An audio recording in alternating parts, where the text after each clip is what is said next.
இயேசுவின் நாமத்தினாலே மீண்டுமாய் தேவ ஆலயத்தை கூடி வந்திருக்கிறோம். நன்றி நான் தெரிவித்துக் கொள்கிறேன். கர்த்தருடைய ஆசீர்வதித்து அவர்களை வழி நடத்துவாராக. அல்லேலூயா. ஜெபம் சொல்லுங்க. அல்லேலூயா. ஆண்டவரே, கடந்த நாட்களில் ஒரு காரியத்தை உங்களோடு கூட கடந்த வாரத்தில் பகிர்ந்து கொண்டேன். மத்திய 6வது அதிகாரம் 22-23 வசனத்திலிருந்து ஒரு மனிதனுடைய கண்ணானது சர்வத்தினுடைய விளக்காக இருக்கிறது. ஒரு மனிதனுடைய கண் வெளிச்சமாக இருக்குமானால் அவனுடைய சரீரம் முழுவதும் வெளிச்சமாக இருக்கும் என்பதை குறித்து உங்களோடு கூட பகிர்ந்து கொள்கிற பெரிய பாக்கியத்தை அந்த தந்தபடினாலே ஆண்டவருக்கு நன்றி செலுத்துகிறேன். ஒரு மனிதனுடைய சரீரத்திலே கண்ணானது மிகவும் முக்கியமான ஒரு காரியமாக இருக்கிறது. அந்த கண்ணானது பிரியமானவர்களே பரிசுத்தமுள்ளதாக இருக்க வேண்டும். இருக்கும்போதுதான் ஒரு மனிதனுடைய வாழ்க்கை அது தேவனாலே ஆசீர்வதிக்கப்பட்ட வாழ்க்கையாக இருக்கும். ஏனென்று சொன்னால் நீங்க கண்களின் நிச்சயில அநேகர் விழுந்து போகிற ஒரு காரியத்தை நீங்கள் நான் அறிந்து கொள்ள முடியும். கண்கள் நிச்சய மனிதனை ஆளுகை செய்கிறபடினாலே பார்க்கிறது எல்லாவற்றையும் அனுபவிக்க வேண்டும் என்கிற நிலைமைக்குள்ளே இன்னைக்கு மனிதன் தள்ளப்பட்டு போனான். பார்க்கிற எல்லாவற்றையும் அனுபவிக்க வேண்டும் என்கிற ஒரு நிலைமை அவனுக்குள்ளாலே வருகிறது. பாவத்துக்குள்ளே தன்னை அடிமைப்படுத்திக் கொள்ளுகிறான். பிரியமான தேவையில்லாத காரியங்களை கண்டு அதற்குள்ளே தன்னை அடிமைப்படுத்தி பாவமான ஒரு வாழ்க்கை வாழ்ந்து தேவனுடைய குறமான ஒரு காரியத்தை செய்கிறான். இந்த காரியத்தை செய்ய தூண்டுவது வலுசற்பத்தின் ஆவி என்பது நீங்கள் ஒரு நாள் மறந்து விடக்கூடாது. அல்லேலூயா. அந்த வலுசற்பத்தின் ஆவி 3 விதமான காரியங்களை ஒரு மனிதனுடைய வாழ்க்கையை செய்யும். ஒன்று கண்களின் இச்சைக்கு அவனை கொண்டு போகும். என்னென்ன மாம்சத்தின் கிரியைகளை அது நிறைவேற்றும்படியான காரியத்தை அது செய்து கொண்டிருக்கும். 3வது அது ஜீவனத்தின் பெருமை அது கொண்டு வரும். இந்த 3 காரியம் ஒரு மனிதனுக்குள்ள இருக்கும்போது அவன் ஒரு நாள் தேவ ராஜ்யத்தை சுதந்திரித்துக் கொள்ள முடியாது. அல்லேலூயா. கர்த்தருடைய ராஜ்யத்தை அவன் இழந்து போவான். தேவ ராஜ்யத்தின் மேன்மை அவன் இழந்து போவான். அப்படிப்பட்ட ஒரு நிலைமை அங்கு உருவாகக்கூடிய ஒரு சூழ்நிலை உருவாகிறது. எனவே தான் ஒரு மனிதனுடைய கண்கள் பாதுகாக்கப்பட வேண்டும். ஒரு மனிதனுடைய கண்கள் பாதுகாக்கப்பட வேண்டும். என்னுடைய பார்வை பரிசுத்தமாக இருக்க வேண்டும். நான் பார்க்கிற பார்வை யாரை பார்த்தாலும் சரி, எந்த பொருளை பார்த்தாலும் சரி, எந்த காரியத்தை நான் பார்த்தாலும் சரி, என் பார்வையில ஒரு பரிசுத்தம் உண்டாயிருக்க வேண்டும் என்பதை கர்த்தர் விரும்புகிற ஒரு மகிமையான ஒரு காரியம். அல்லேலூயா. அல்லேலூயா. அதான் கர்த்தர் விரும்புகிற காரியம். எனக்குதான் யோசிக்கிறேன். கண்ணானது சர்வத்தின் விளக்காக இருக்கிறது. ஒரு மனிதனுடைய கண் வெளிச்சமா இருக்குமானால் அவனுடைய சர்வம் முழுவதும் வெளிச்சமாக இருக்கும். ஒரு மனிதனுடைய கண் இருளா இருக்குமானால் அவனுக்கு உண்மையான அந்த சர்வம் முழுவதும் இருண்டு போய்விடும். இருளான ஒரு வாழ்க்கை, ஆசீர்வதிக்கப்பட்ட வாழ்க்கை அல்ல, வெளிச்சத்தின் வாழ்க்கை அல்ல. அது இருளான ஒரு வாழ்க்கை. அது மாறி போகும். எல்லாவற்றையும் இழந்து போகும். எனவே நம்முடைய கண்கள் ஒரு குதிரையுடைய கண்கள் எப்படி 2 கடிவாளம் போடப்பட்டு அந்த குதிரையுடைய கண்கள் நேராய் நோக்கும்படியான காரியங்கள் செயல்படுத்தப்படுகிறதோ அதே போல நம்முடைய கண்களுக்கு 2 கடிவாளங்கள் தேவைப்படுகிறது. அல்லேலூயா. அல்லேலூயா. நம்முடைய கண்களுக்கு 2 கடிவாளங்கள் தேவைப்படுகிறது. ஏன்? என் பார்வை நேராய் நோக்க வேண்டும். அல்லேலூயா. நீதிமொழி எழுத நீதிமொழி 4வது அதிகாரம் 25வது வசனத்தை வாசிக்கும். அவன் தெளிவா சொன்னான், உன் கண்கள் நேராய் நோக்க கடவுள். என் கண்கள் நேராய் பார்க்கணும். அர்த்தம் பார்க்க கூடாது. அங்க என்ன செய்யறாங்க, அவன் எப்படி இருக்கா, இவன் எப்படி இருக்கா, அதெல்லாம் என் கண்கள் பார்க்க கூடாது. என் கண்கள் நேராய் நோக்க வேண்டும். அல்லேலூயா. என் கண்கள் பார்வை நேராக இருக்க வேண்டாம். அப்ப நேராக இருக்கணும்னா 2 கடிவாளங்கள் எனக்கு தேவைப்படுகிறது. அந்த 2 கடிவாளங்களை கடந்த வாரத்தில் சொன்னேன். ஒன்னு ஆண்டவராகிய இயேசு கிறிஸ்து என்னுடைய பரிசுத்தரே தான். அல்லேலூயா. அல்லேலூயா. என் கண் ஆண்டவரை பார்க்கணும். 2வது என் கண் எதை பார்க்கணும், வேதத்தை பார்க்கணும்.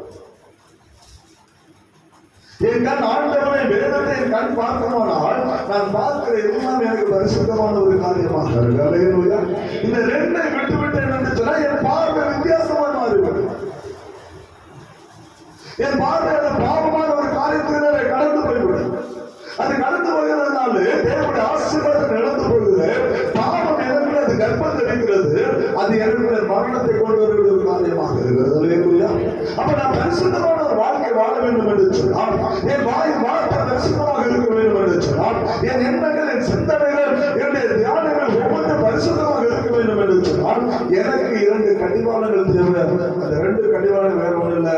ஒன்னு ஆண்டவராகிய இயேசு கிறிஸ்து என்னுடைய வேதாகம். அல்லேலூயா. 2 கடிவாளங்கள் இருந்தால்தான் இந்த கண்களின் இச்சையிலிருந்து நீங்களான விடுபட முடியும்.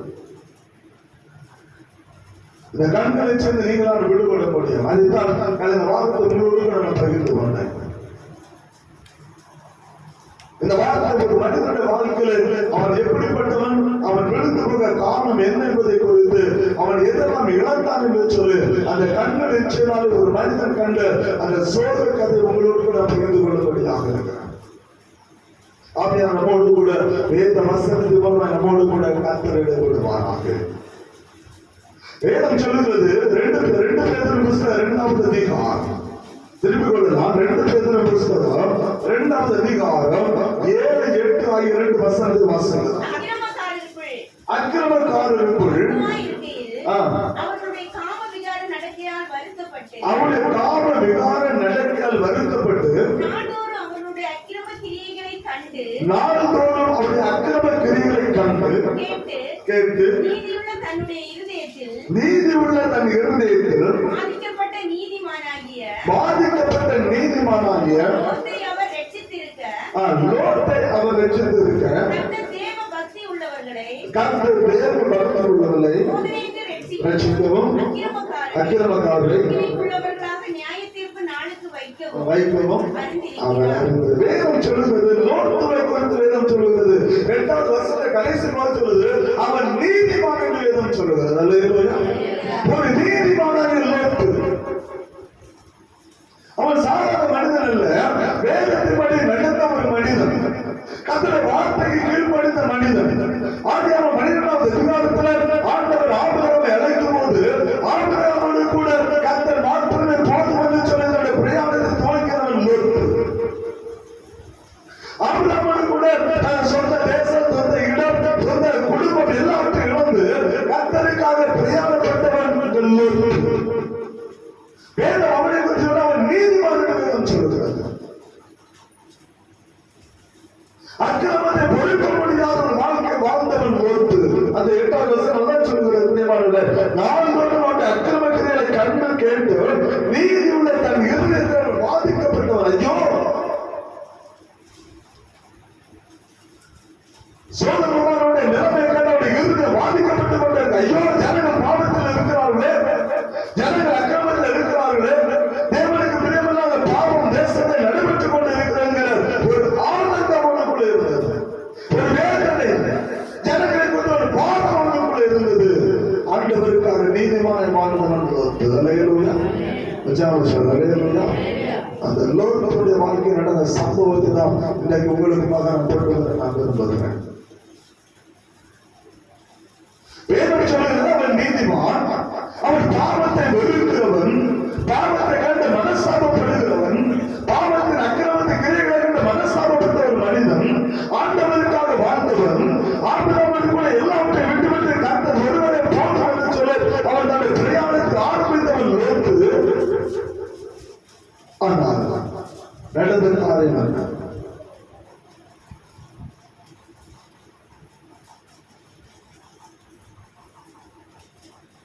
நடந்த காரியம் ஆதியாகமம் 13வது அதிகாரத்தில் வரும்போது அங்க ஒரு சம்பவம் நடக்கிறதே நான் பகிர்ந்து கொள்ள முடியும். திருப்பிக் கொள்ளலாம். ஆதியாகமம் 13வது அதிகாரம், ஆதியாகமம் 13வது அதிகாரம் 2வது வசனத்தை வாசிக்கலாம்.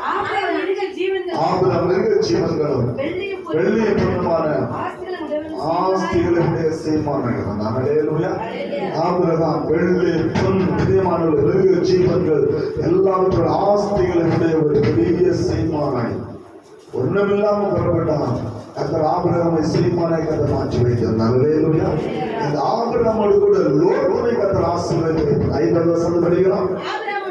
ஆபிரகாமுடனே அந்த லோத்துக்கும் ஆடு மாடுகளும் கூடாரங்களும் இருந்தன. 6வது வசனம், அவர் ஒருமித்து குடியிருக்க அந்த பூமி அவளை தாங்கக்கூடாது என்பது அவருடைய ஆஸ்தி மிகுதியா இருந்தபடியால் நல்லா புரிஞ்சுக்கணும். ஆபிரகாமோடு கூட ஆசீர்வதிக்கப்பட்டவன் என்பது அல்லேலூயா. சாதாரணமானவன் அல்ல, கர்த்தர் அவனை ஆசீர்வதித்தான். ஆபிரகாமுக்கு என்னெல்லாம் கற்றுக் கொடுத்தா அது எல்லாவற்றையும் லோத்துக்கு கற்றுக் கொடுத்து ஆசீர்வதித்திருந்தான். 2 பேரும் சிறந்த சீமான்களாக இருந்தார்கள். 2 பேர் ஆண்டவர் மாத்திரமே போதும் என்று சொல்லி ஆதியாகமம் 12வது அதிகாரத்தில் பிரயாணப்படுகிறார்கள். 13வது அதிகாரத்துல கர்த்தர் சகலவித ஆசீர்வாதங்களை கொடுத்து அவர்களை ஆசீர்வதித்து வைத்திருந்தார். ஒரு உன்னதமான ஆசீர்வாதம் அது 2 பேரும் கொடுத்து வைத்திருந்தார். ஒரு இடத்துல பிரியமானவர்கள அந்த ஆஸ்தி நிமித்தமாக அந்த பூமி தாங்கக்கூடாது அப்படின்னு சொன்னா அது அர்த்தம் என்ன? 2 பேரான ஒரு இடத்துல ஒரு காரியத்தை செய்ய முடியல. அவ்வளவு ஆஸ்தி, அவ்வளவு ஆடு மாடுகள் இருந்தது. மேய்ப்பதற்கு என்ன வேணும்? புல்லு வேணும். அந்த 2 பேர் ஆட்டு மாடுகள் விட்டாங்கன்னா அந்த பூமி என்ன செய்யாது? அவங்களுக்கு கட்டுப்படியாக அந்த ஆடுகளை மாடுகளை மேய்ப்பதற்கு அந்த பூமி கட்டுப்படியாக அவ்வளவு ஆஸ்திகளை உடையவர்களாக இருந்தார்கள். லோகத்தும் அப்படித்தான் இருந்தான். ஒரு சம்பவம் என்ன தெரியுமா? லோகத்துடைய வேலைக்காரர்களுக்கும் ஆபத்துடைய வேலைக்காரர் சண்டை உண்டாயிட்டு யார் முதல்ல ஆடு மேய்ப்பாங்க? ஏன்னா முதல்ல மேய்க்கிறவங்க தான் புல்லு கிடைக்கும், 2வது மேய்க்கிறவங்க கிடைக்காது. ஏன்னா அவ்வளவு ஆஸ்தி உடையவங்களா இருந்தாங்க. 2 பேரும் வாக்குவாதம் உண்டாவனால ஆபிரகாம் ஒரு காரியத்தை செய்கிறாங்க. என்ன செய்யறாங்க தெரியுமா? 8வது வசனத்தை வாசிக்கிறேன். எனக்கும் உனக்கும் என் மேய்ப்பருக்கும் வாக்குவாதம் வேண்டாம், நாம் சகோதரர்கள். தேசம் எல்லாம் உனக்கும் இருக்கிறது அல்லவா? நீ என்ன பிரித்து போகலாம். நீ இடதுபுறம் போனா நான் வலதுபுறம் போகிறேன், வலதுபுறம் போனா நான் இடதுபுறம் போகிறேன். சமாதானம் பேச ஆபிரகாம் சமாதானம் பேசுறாங்க. நம்ம சகோதரர்கள், நமக்குள்ள வாக்குவாதம் வேண்டாம், நமக்குள்ள சண்டை வேண்டாம், நமக்குள்ள எதுவும் வேண்டாம். நாம் சகோதரர்கள் ஒன்றாக நம் குடும்பத்தில் நாம் விட்டு நாம் வெளியே வந்தோம். இப்ப எல்லா நமக்கு தன்னை ஆசீர்வதித்து வைத்திருக்கிறான். தேசம் வடக்குன்னு இருக்குப்பா. முதல்ல நீ எங்க போகணும் அந்த இடத்த நீ தேர்ந்தெடுத்து அலையா சண்டை போடுங்க. அப்புறம் நினைச்சல சண்டை போட லோத்து விட்டு கொடுக்கலாம். முதல்ல எந்த இடம் வேணுமோ அந்த இடத்த நீ எடுத்துக்கணும். நீ வலப்புறம் போனா இடதுபுறம் போன, நீ இடதுபுறம் போனா வலதுபுறம் போன. நீ எங்க போறாங்க நான் வர மாட்டேன், நீ பிரிந்து போகலாம். உனக்கு எந்த இடம் விருப்பமோ அந்த இடத்துக்கு நீ போகலாம் என்று சொன்ன போது அங்கேதான் ஒரு தாபரம் நடக்குது. என்ன தவிர தெரியுமா? அடுத்த வசனம் சொல்கிறது, எங்களை ஏறெடுத்து பார்த்தோம்.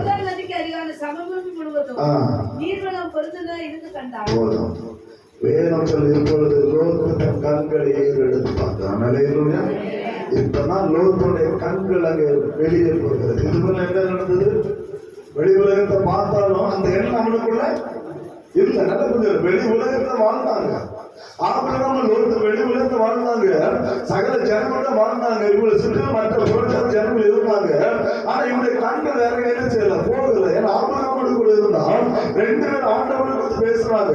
கர்த்தரை பிரியமான செய்தாங்க. நீதிமான வேதம் சொல்லுது கர்த்தரை பிரியமான காரியத்தை செய்தார், கர்த்தரோடு கூட உறவாட எல்லா காரியத்தையும் செய்தார். ஆனா இப்பொழுது பிரிவினை, சகோதரர்களுக்குள்ள ஒரு பிரிவினை வரும்போது அங்கே வாக்குவாதம் இல்லை, சண்டை இல்லை, 2 பேரும் சமரசமா கலந்து போறாங்க. ஆனா இப்பொழுது லோத்து தன் கண்களை எடுத்து பார்க்கும்போது யோர்தானுடைய மறுபக்கம் பொழுது சமூகமே செழிப்பான ஒரு இடத்தை வந்தாங்க. அலையலுயா உற்சாகம், அலையலுயா. செழிப்பு கண்டோட என்ன தெரியுமா? ஆண்டவர் அமர்ந்துட்டான். ஆண்டவர் நினைச்சிட்டான் அப்படியே என் பார்த்து பூமி சோதகுமார பட்டணம். அந்த சோதகுமார பட்டணம் ஆண்டவர் அழிக்கணும். அதை எப்படி பேசுமா? வாசிங்க, அதே வசனத்தை வாசிங்க. அப்பொழுது தன் கண்களை எடுத்து யோர்தான் நதிக்கு அடிதான சமபூமி முழுவதும் நீர்வளம் பொறிந்ததாக கண்டான். ஆண்டவர் சோதனை குமாராவை அழிக்கும் முன்னே அது சோவாருக்கு போகும் வழி மட்டும் அது கர்த்தருடைய தோட்டத்தை போலவும் எகிப்து தேசத்தை போலவும். அதனால சோதனை எப்படி இருந்தது? கர்த்தருடைய தோட்டம் ஏழு தோட்டத்தை செழிப்பா இருந்துச்சு. 7 தோட்டத்தை கத்த 4 நதிகளை கத்த விட்டு இருந்தாங்க. தோட்டம் முழுவதும் அது செழிப்பாக இருந்தது. தேசம் முழுவதும் பார்க்கலாம், சோதனமாக பார்க்கலாம், தேசம் செழிப்பாக இருக்கிறது. 7 தோட்டத்தை போல அந்த செழிப்பு எந்த ஒரு குறைவும் இல்லை. அவ்வளவு செழிப்பு அந்த சோதனை பட்டணம். அதே போல எகிப்து தேசத்தை போல எகிப்து தேசம் செல்வங்கள் மிகுந்த ஒரு தேசம். ரெண்டு ஒரு மனிதனுக்கு தேவை, ரெண்டும் தேவை. செல்வமும் வேணும், மந்தைகளுக்கு எதாவது வேணும், ஆதாரம் வேணும். ஆதாரத்துக்காக பார்க்கலாம், மந்தைகளை மீட்க பார்க்கலாம். எது தோட்டத்தை போல இருக்கு, எங்க வைக்கலாம், அவ்வளவு செழிப்பு. எகிப்தை போல செல்வம் அங்கு அதிகமாக இருந்தது. லோகத்துடைய கண்கள் ஏறெடுத்த பார்க்கும்போது பிரியமானவர்கள, அதை கண்டுபோது நேராக சோதகுமாருக்கு எதிரே அக்கூடம் தன்னை வாசம் பண்ண மாறினான். அவன் என்ன செய்திருக்கணும்? ஆண்டோட சகோதரி கேட்கணும். அதே அந்தவரை நாங்க சகோதரி நாங்க பெரிய போறேன், எங்க போனோம் சொல்லி எனக்கு தெரியும். ஏற்கனவே கத்தவனை காங்கிர தேசத்துக்கு போன கொண்டு வந்தான். ஆண்டவர் நம்பி புறப்பட்டவன் தான். ஆண்டவர் சொன்ன வார்த்தையை நம்பி ஆபரமோடு புறப்பட்டவன் தான். நீதிமன்றம் தான், கத்தலுக்காக வாழ்ந்தவன் தான். கத்தர் செல்வம் எல்லாத்தையும் கொடுத்தாரு. ஆனா பிரிவினை வரும்போது ஆண்டவரை கேட்டாண்டுகிறேன், நான் என்ன செய்யணும் வார்த்தை கேட்டு போனா கத்தர் வாசலை வந்து அதை திறந்து கொடுத்திருப்பான். அலையிலுயா உற்சாகம் சொல்ல, அலையிலுயா. அவன் ஆண்டவர் தன்னை கண்கள் கண்ட காட்சி நல்ல புரிந்து வைத்தார். கண்கள் கண்ட காட்சி, ஒரே காட்சி. என்ன காட்சி தெரியுமா? அது ஏதேன் தோட்டத்தை போல, அது எகிப்து தேசத்தை போல இருந்தது. அதே நேரத்துல அந்த சோதகமானவர்கள் இருந்த காரியம் தெரியுமா? 13வது வசனம் வாசிக்கலாம். சோமேறி ஜனங்கள் பொல்லாதவர்களும் கர்த்தருக்கு முன்பாக வேதம் சொல்லுது, சோதகமான மக்கள் பொல்லாதவர்களும் கர்த்தருக்கு முன்பாக மகா பாவிகளுமாக இருப்பார்கள். உள்ள நுழைஞ்சவங்களுக்கு தெரியாமல் இருக்குமா? கண்டிப்பா தெரிஞ்சது. அலையிலுயா கண்டிப்பா என்ன செய்திருக்கோம்? தெரிந்திருக்கும். தெரிந்திருக்கும் பெருமானவர்கள். அவன் செழிப்பை பார்த்தானே தவிர அவங்களோட பாவத்தின் கொடுமை அவன் பார்க்கவில்லை. அவனுடைய கண்களுக்கு இனிமையாய் தோன்றது தேவனுடைய தோற்றம். எகிப்து தேசத்தை போல இருக்கிற சோதகுமாரம் செழிப்பும் செல்வமும் அவனுடைய கண்களுக்கு தெரிந்ததை தவிர அங்கே இருக்கிற பாவம் அவனுடைய கண்களுக்கு மறைவாக்கப்பட்டது. அந்த பாவத்தை குறித்து எண்ணம் இல்லை. ஏன்னா லோகத்துக்கு 2 பிள்ளைகள் 2 பெண் பிள்ளைகள் இருக்கிறார்கள். அது பாவம் நிறைந்த ஒரு தேசம். அந்த தேசத்துல பாவம் என்ன பாவம் தெரியுமா? சோதகுமாருடைய பாவம் என்ன பாவம்? சோதகுமாருடைய பாவம் என்ன பாவம்?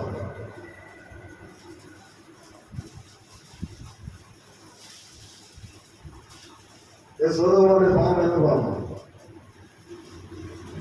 வாசிகள் ஆதியாகமம் 19வது அதிகாரம் 5வது வசனத்தை வாசிக்கலாம். லோத்தை கூப்பிட்டு, இந்த ராத்திரி உன்னிடத்தில் வந்த மனுஷனுக்கு நாங்கள் அவளை அறியும்படிக்கு அவளை எங்களிருந்து வெளியே கொண்டு வா என்றார்கள். நாங்கள் அவளை அறியும்படிக்கு லோகத்திலிருந்து வந்தவர்கள் தேவ தூதர்கள். இந்த 19வது வருஷத்துடைய முதல் போச்சு 2 தூதர்கள் சோதமுக்கு வாசலுக்கு வரும்போது அந்த 2 தூதர்களை லோகத்தை வரவேற்று தன்னை வீட்டில் வைத்திருக்கிறார். அவர்கள் தேவ தூதர்கள் சொல்லவனுக்கு தெரியாது. ஆனா 2 பேரும் வரவேற்று தன்னை வீட்டில் வைத்திருக்காங்க. நீதிமான் ஆபிரகாம் இதே போல மம்ரேயின் சமபூமியிலே தன் கூடாரத்தை வெளியாக நின்று கொண்டிருக்கும் போது 2 தூதர்களுக்கு வருகிற 3 பேருக்கு வருகிறார்கள். வரும்போது ஆபிரகாம் அவர்களை வரவேற்று பிரேமானவர்களை செய்வதை கடமை செய்த போது அந்த 3 பேர் ஒருவர் என் தேவனாக அந்த அலையிலுயா. ஆபிரகாமோடு பேச 3 தூதர்கள் ஒருவர் ஆண்டவராகிய இயேசு கிறிஸ்து. ஆதியாகமம் 17 அதிகாரத்துக்கு வீடு வலிச்சு பார்த்து தெரியும். ஆபிரகாமோடு பேசின பிற்பாடு கத்தர் போயிட்டார், இயேசுவானவர் போயிட்டார். 2 தூதர்கள் எங்க வராங்க? சோதமர்களே வராங்க. அவங்க 2 பேரையும் லோகத்து வரவேற்று வச்சிருக்கிறான். நடந்த சம்பவம் தெரியுமா? வேதம் சொல்லுகிற பிரியமானவர்களே, 4வது வசனம், வாலிபன் முதல் கிழவன் வருகிறான். வாலிபன் முதல் கிழவன் வரையில் லோகத்துடைய வீட்டுக்கு வருகிறார்கள். லோத்துடைய வீட்டுக்கு வந்தது மாத்திரமல்ல, அங்க நடக்கிற காரியம் தெரியுமா? நாங்கள் அவரை அறியும்படிக்கு அந்த 2 பேரும் வெளியே கொண்டு வா. அது நடந்த ஒரு பெரிய பாவம் தெரியுமா? ஊரின் சேர்க்கை, ஹோமோசெக்ஸ், ஆணோடு ஆண் பெண்ணோடு பெண். அதான் கர்த்தருக்கு அருவருப்பான ஒரு காரியமாக இருந்தது. அந்த பாவம் அந்த தேசத்தில் இருந்தது. நல்ல புரிந்து சோதமான பாவம் வேற எந்த ஒரு காரியம் அல்ல. ஹோமோசெக்ஸ், ஆணோடு ஆண் உடல் உறவு, பெண்ணோடு பெண் உடல் உறவு. தேவனுடைய நியமங்களை மாற்றின ஒரு தேசம், கர்த்தருடைய கட்டளையை மாற்றின ஒரு தேசம், கர்த்தருக்கு பிரியமில்லாத அருவருப்பான காரியங்களை செய்த ஒரு தேசம். அந்த தேசத்தின் நடுவில் யோபு குடியிருக்கிறார். யோபுக்கு 2 பெண் மக்கள் இருக்கிறார்கள். யோபு அந்த லோத்துக்கு 2 பெண் பிள்ளைகள் இருக்கிறார்கள். லோத் என்ன செய்ய வேண்டும்? அந்த இடத்தில் வெளியே வந்திருக்க வேண்டும், அந்த தேசத்தில் வெளியே வந்திருக்க வேண்டும். அவனுடைய கண்களில் கண்ட அந்த காட்சி அவனை விட்டு விலகவே இல்லை. கண்கள் அவனுக்கு அந்த செழிப்பை கொண்டு வந்தது. கண்கள் அந்த தேசத்தோட செல்வத்தை அவன் முன்பாக காண்பித்தது. அந்த செல்வ செழிப்பை செல்வத்தை அவன் கண்டபோது அந்த தேசத்தோடு வெளியே வர அவனுக்கு மனம் இல்லை. அந்த தேசம் பாவத்தால் நிரப்பப்பட்ட ஒரு தேசம்.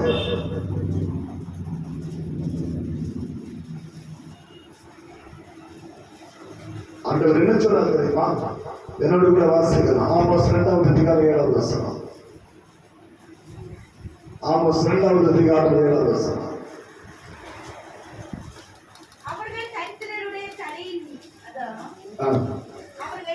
ஆமோஸ் 2:7.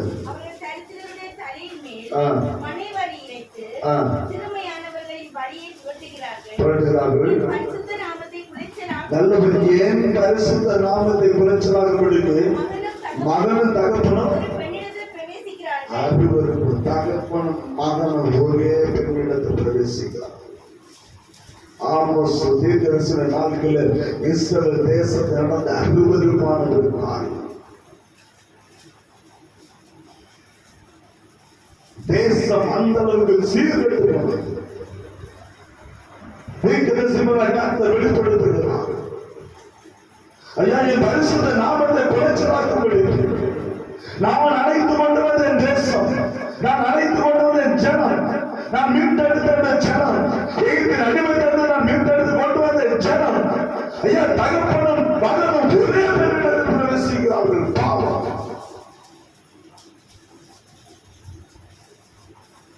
இந்த பாவம் அன்றைக்கு இல்லை, சபைக்குள்ளே இந்த பாவம் இருந்தது. வாசிக்கலாம் 1 கொரிந்தியர் 5வது அதிகாரம் 1வது வசனத்தை வாசிக்கலாம்.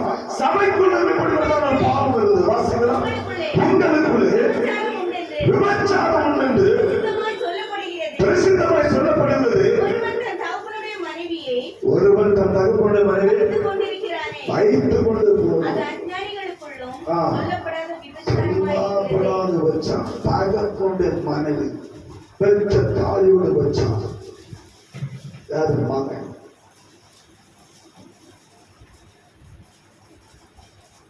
சபைக்குள்ள நடக்கிற அவலங்களை, ஆண்களுடைய ஜனத்தின் நடுவில் நடக்கிற அவலங்களை கண்டு பேசுகிறான். இதே பாவன சோதமுமாக இருந்தது. வேதம் சொல்லுகிறது பிரியமானவர்களே, ஆண்டவராய் இயேசு வருகிற நாட்களிலே சோதமும் நாளுக்கு என்ன நடந்ததோ அதே காரியம் நடக்கும். லோகமுடைய நாளுக்கு என்ன நடந்ததோ அதே காரியம் கடைசி நாளுக்கு நடக்கும் என்பதை நம்முடைய வாழ்க்கை வார்த்தை. லோக்கான சுவிசேஷத்தை வாசிப்பதை அறிந்து கொள்ள முடியும். அதிகாரம் 32, 33, 34 வசனத்தை வாசிப்பதை அறிந்து லோகமுடைய நாளுக்கு நடந்தது போல மனுஷகுமார் வருகிற நாளுக்கு நடக்கும்.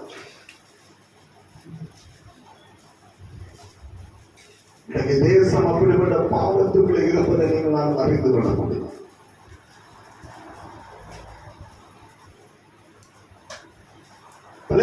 இஸ்ரவேல் ஜனங்களோடு நடந்த கதை, தகப்பனும் மகனும் ஒரே பிறகு பிரவேசிக்கிறார்கள்.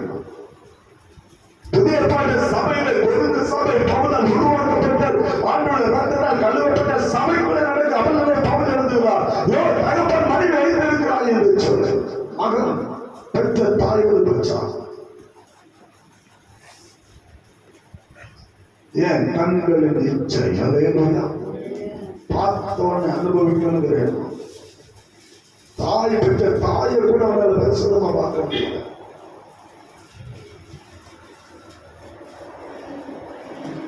என் வீட்டுக்குள்ளே தன்னை பெற்றெடுத்த தாயை கூட அவனால் பரிசுத்தமா பார்க்க முடியல.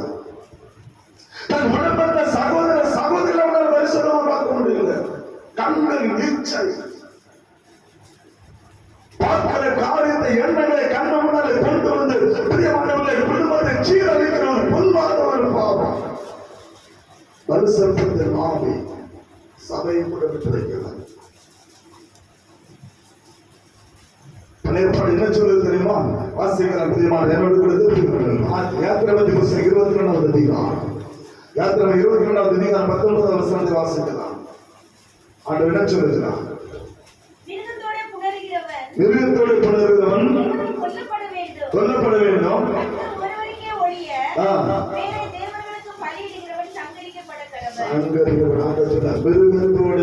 மிருகத்தோடு உபச்சாரம் பண்ணக்கூடிய கூட்டம்.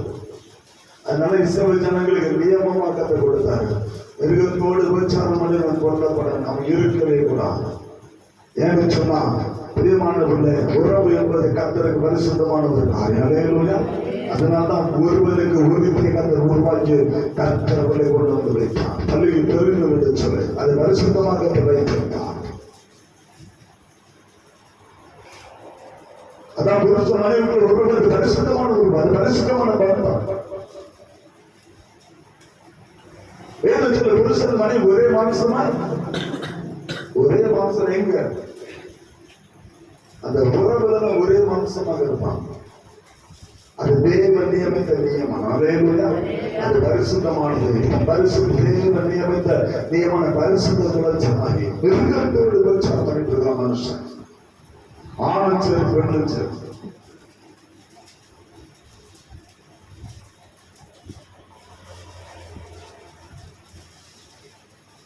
ஆயிரத்தி 98ஆம் ஆண்டு 99ஆம் ஆண்டு வட இந்தியாவில் ஊழியத்தை செய்து கொள்வது இந்துஸ்தான் பேப்பர்ல இருந்த ஒரு செய்தி எங்கள் அதிர்ச்சிக்குள்ளாக ஒரு செய்தி.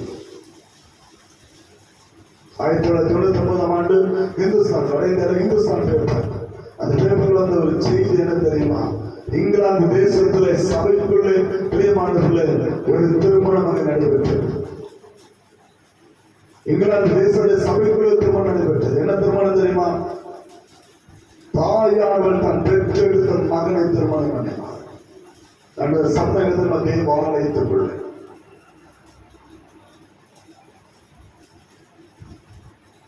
யோசிப்பார். கர்த்தர் தெளிவாக வைத்திருக்கிறார்.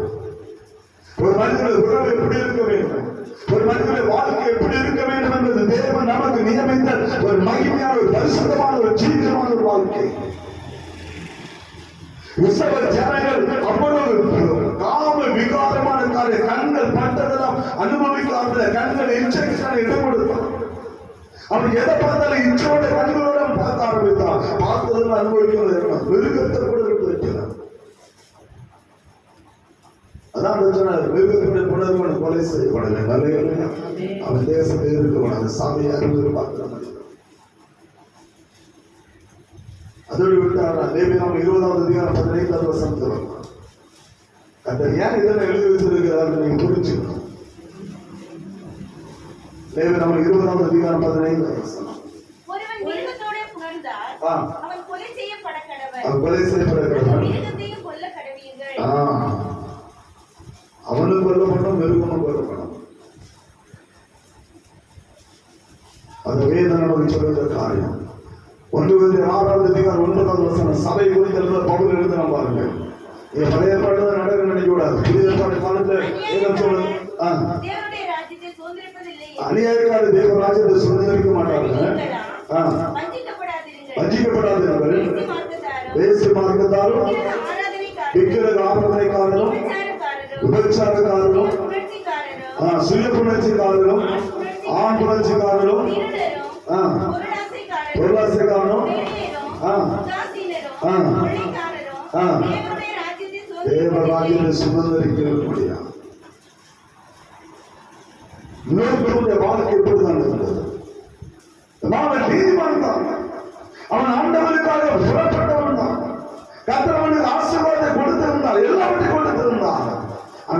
கண்கள் கண்ட காட்சி வித்தியாசமான காட்சி. அல்லேலூயா. அல்லேலூயா. அந்த கண்கள், அவனுடைய கண்கள் கண்ட காட்சி வித்தியாசமானது. அது அவனுக்கு தேவையான ஒரு காரியமாக இருந்தது. ஆண்டவரிடத்தில் கேட்டுப்பான்னு சொன்னான், அந்த நல்ல தேசத்தை கொடுத்து அவனை ஆசீர்வதிக்க மேம்படுத்திருப்பார். அல்லேலூயா. அல்லேலூயா. அதுதான் கர்த்தருடைய காரியம். கண்கள் கண்டதெல்லாம் நாம் பெற்றுக்கொள்ள வேண்டும் என்ற எண்ணம் நமக்குள்ள இருக்கக்கூடாது. நல்ல புரிஞ்சுக்கலாம். சபையும் இதே நிலைமைக்கு அநேக இடங்கள்ல இப்படிப்பட்டதான் நிலைமை. இது இங்க மட்டும் ரோம திருச்சபையில் நடந்தது. அப்போஸ்தலன் பவுல் எழுதினார். ரோமர் 1ஆம் அதிகாரம் 26, 27 வசனத்தை வாசிக்கும் போது அவன் ரோம திருச்சபைக்கு எழுதினான். அப்பா, தேவ சபையில் நடக்கிற அறிவு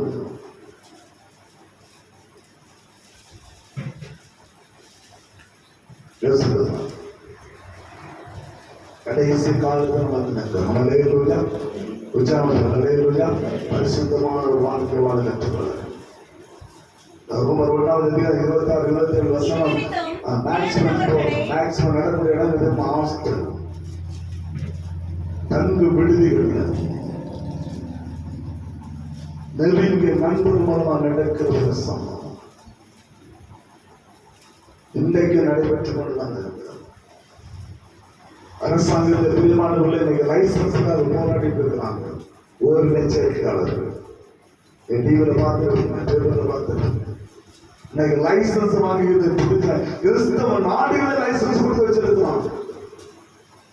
எவ்வளவு பெரிய பாவம் இன்னைக்கு தேசத்தில் நடைபெறி நாடுகள் வந்து சோதர குமாரர்கள் போல முழு உலகம் இன்னைக்கு மாற்றப்பட்டு கொண்டிருக்கிறது. அவருடைய வார்த்தை நிறைவேற லூக்காவிலே கதை சொல்லப்படாமல் லோகத்துடைய வாழ்க்கையை நடக்கும் மனுஷகுமார் வரும்போது இன்னைக்கு நடைபெற்றுக் கொண்டிருக்கிறது. அன்றைக்கு தேசத்தை அதுக்கு லைசன்ஸ் கொடுத்து வைத்திருக்கிறோம். இந்த தேசத்துல லைசன்ஸுக்காக போராட்டமே நடக்கும். நீங்க நியூஸ் பார்த்துருப்பீங்கன்னா நீங்க அங்கே போராட்டம் ஊர் நினைச்சிருக்கீங்க லைசன்ஸ் வேணும்னு.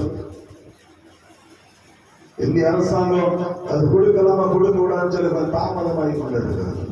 தேசம் பாவம் நிறைந்த ஒரு தேசம். தேவன் அனுமதிக்கிற அனுமதி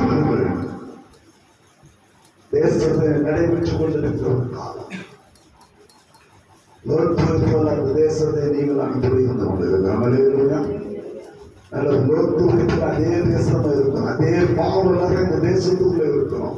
அதே அக்கிரமம் இந்த தேசத்துக்குள்ள இருக்கிறோம். நம்மை சுற்றிலும் இப்படிப்பட்ட அக்கிரமங்கள் பாவங்களும் தலைவலி தாண்டி கொண்டு இருக்கிறது. நம்முடைய வாழ்க்கை ஏற்பட்டதாக இருக்கிறது. என் பார்வை எங்கே இருக்கிறது? எதனால தெரியுமா? தன்னுடைய ஆஸ்திகளை இழந்தான். வேதத்தை வாசிக்கும் போது வீட்டில் படிச்சு பாருங்க. ஆதியாகமம் 14ஆம் அதிகாரத்துல தன் எல்லாவற்றையும் இழந்தான். திரும்ப ஆபிரகாம் கொண்டு வந்தான். சோதரமான 4 ராஜாக்கள் முதல் செஞ்சு 4 ராஜாக்கள் படையெடுத்து போகும்போது எல்லாவற்றையும் லோத்து அவனுக்குள்ள உடனே எல்லாத்தையும் கொண்டு விட்டான். 2வது மனைவி இழந்தான்.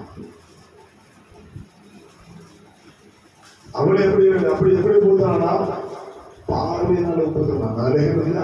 அடுத்த திரும்பி பார்க்கறது நேரம் பார்த்துட்டு போன்னு சொன்னாங்க. அடுத்த திரும்பி பார்க்கறது நேரம் போ. இந்த பார்வை நேரம் இல்லை. திரும்பி பார்க்கற 34 வேதம் சொல்லுது. 3வது தன் பெற்றெடுத்த பிள்ளைகளை இழந்தான்.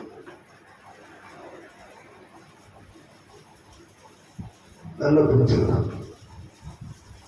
அதை சொன்னான். அம்மன் புத்திர மோகா புத்திர 2 புத்திரம் தேவ சபைகளின் மாலைய தகுதியில்லாத கூட்டம். 2 கூட்டம் தேவ சபையின் நுழைய தகுதியில்லாத கூட்டம் என்று சொல்லு. அந்த 2 சாதனை கட்ட அனுமதிப்பு நிறுத்திருக்கான்.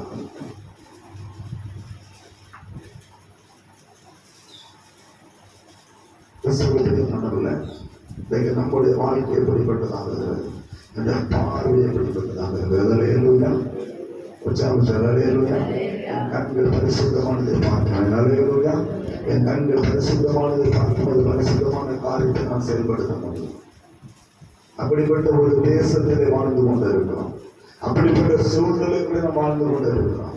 நம்மை சுற்றிலும் நெருங்கி இருக்கிற பாவம், அதை 12 சொன்னா நெருங்கி இருக்கிற பாவம் எல்லாவற்றையும் உதவி தள்ளிக்கொண்டு விசுவாசத்தை துவக்கிறவரும் அதை முடிக்கிறவருமாகிய இயேசு கிறிஸ்துவை நோக்கி ஒரு ஓட்டத்தை பெருமையோட ஓடுங்க. அல்லேலூயா. அங்கதான் ஆசீர்வாதம் வருது. லோத்து மறந்து போன கர்த்தரை தேட மறந்து போனான். சோதரனுடைய பாவம் என்னன்னு சொல்ல அவனுக்கு தெரியும்.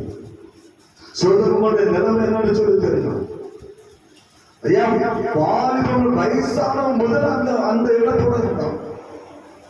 வாலிபன்ல வயசானவங்க பைபிள் சொல்லு, வயதானவர்கள் வருவாங்க, கிழமை மரணம் அப்படிதான்.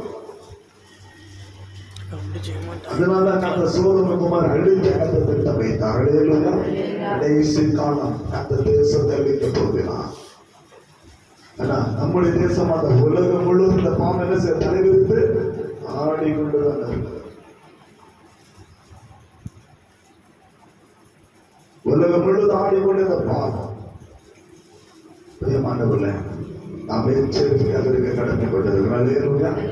எச்சரிக்கையாக ஆனாலும் சரி, பெண்ணாலும் சரி, அது வாலிபனாலும் சரி, திருமணமானவர்களாக இருந்தாலும் சரி, எச்சரிக்கையாக இருக்கணும். ஆனா அவன் எச்சரிக்கிற செய்கிறோம் எப்பொழுது யாரை விழுங்க பண்ணலாம் என்று என்ன செய்யலாம். வகையை சுற்றி தெரிகிறவங்க அப்படி சாசனம் நான் விழுந்து விட மாட்டேன்னு சொல்லுகிறான்.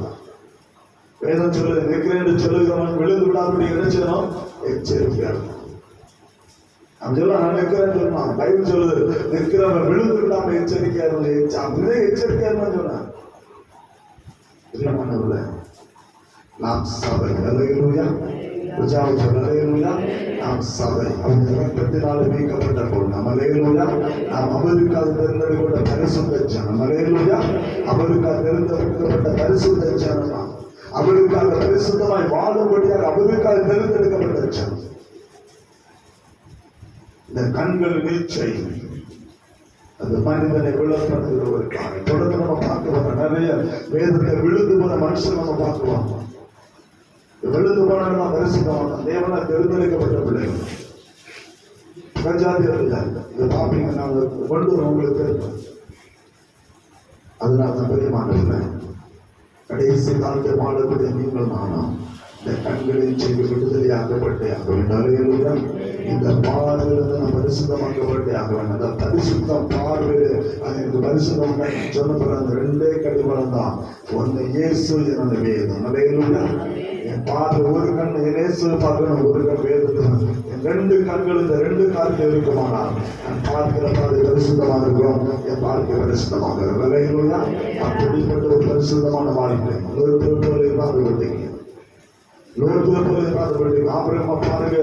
லோத்து பிரித்த பிற்பாடு கர்த்தருக்கு ஆண்டவரே சொல்லி கேட்டான். கர்த்தர் சொன்னாரு, நீ போவா, நீ பார்க்கிற தேசத்தை அவனை தந்து ஒரு ஆசீர்வதிக்கன்னு சொன்னார். அல்லேலூயா. லோத்து ஆண்டவருடைய எண்ணலுக்கு எதுனாச்சு பார்த்த உடனே இல்லை, தேவ சம்மதம் கேளுங்க. அல்லேலூயா. ஒரு இடத்தை வாங்க போனாலும் சார், ஒரு காரியத்தை செயல்படுத்த போனாலும் சார், முதல்ல தேவ சம்மதம் காத்துருங்க. ஐயோ தண்ணி நிறைய வருது, ஐயோ ரோட்டு போறோம், நாளைக்கு பார்த்தா ஹைவேல நினைச்சுமா எடுத்துட்டு போயிட்டே இருப்போம். அன்னைக்கு தான் எழுதிட்டு இருப்போம். ஆண்டவரை கேளுங்க. ஆண்டவரை நான் வாங்குற பூமி அது எப்படிப்பட்ட பூமின்னு கேளுங்க. அல்லேலூயா. நான் என் பையனுக்கு பொண்ணு பார்க்கிறேன், எப்படிப்பட்ட காரியம் ஆண்டவரை கேளுங்க. என் பையனுக்கு என் பொண்ணுக்கு ஒரு புருஷனை பார்க்கிறேன், கர்த்தரை கேளுங்க. ஒரு பரிசுத்தமான வாழ்க்கை வாழ நீங்கள் ஆண்டவரோடு கூட போராடுகிற பிள்ளைகளாக. அல்லேலூயா. கர்த்தரோடு கூட நீங்கள் நிற்கும் போது ஆண்டவர் உங்களோடு கூட இருந்து ஆபிரகாமை போல பரிசுத்தமான வாழ்க்கை வாழ கற்றுக்கிறது செய்வார். அல்லேலூயா. அதனால லோத்து நீதிமான் தான் அவனுடைய நிலைமை பார்த்துக்காங்க. நாம ரத்தம் மீட்கப்பட்ட ஜனம் தான் எச்சரிக்கையாக இருக்கணும். அல்லேலூயா. கடைசி காலம் யாரை விட்டு வைக்காத ஒரு பிசாசுல தந்திர வலைக்கு நாம் நின்று கொண்டிருக்கிறோம். அவனை ஜெயிக்கணும்னு சொன்னான். வேதமும் ஆண்டவரும் மாத்திரமே நமக்கு உண்டு. அல்லேலூயா. அதுபடி நாம் ஜீவிக்கும் போது நம்மை மாசிலிருந்து நம்மை நடந்த கத்த வல்ல பிள்ளை தேவனாக இருக்கிறான். எனவே அப்படிப்பட்ட அந்த கண்களில் சென்று கண்களை விடுதலையாக நம்மை நடத்தும்படியாக ஆண்டவருடைய சபை அர்ப்பணிக்க சொல்லுவோம்.